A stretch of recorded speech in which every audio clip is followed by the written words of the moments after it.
Hello. There's a painting showing Jesus in an orchard. It's night time, and he's holding a lantern. He's standing outside a door covered in ivy and weeds, which hasn't been opened for a long time. And unusually, the door has no handle. The door has to be opened by those on the other side. Jesus knocks on the door and waits for us to open it. Everyone is looking forward to the time when we shall once more be able to open our doors on the world after the lockdown and the necessary restrictions imposed to keep us safe and save lives.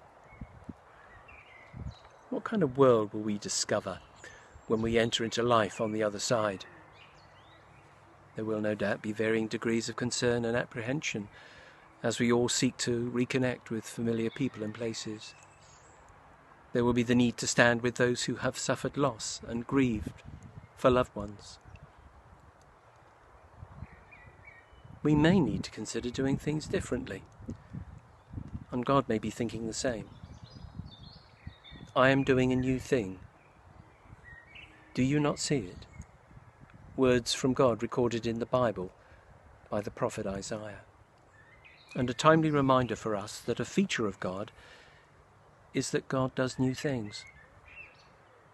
There's no evidence that God sent the virus with which we wrestle daily, and yet already God has brought good out of our troubles. The way we do church has changed in interesting and creative ways. The reach and depth of human kindness and friendship has been extended and enriched, and our hearts are even more appreciative of those who serve our basic needs.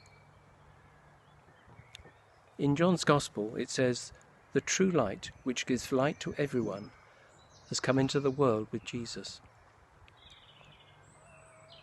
A light that has shone brightly these days in key workers and communities for which we are thankful. And in our care workers and cleaners, truly the lowly have been lifted up and revered, and rightly so in recent weeks. Our hope is that we shall, when the time comes, open our doors widely on a world that is brighter and fresher, where we become more like the people God wants us to be, and build a world more like the world intended it to be, that we might continue to be a kinder and more generous people. Which brings us back to Jesus standing in the orchard. Often people who experience the veil of suffering emerge stronger, and faith is renewed. And may God through Jesus help us to be strong in these days ahead, to open our doors upon his light, life and leading, which comes from following his path.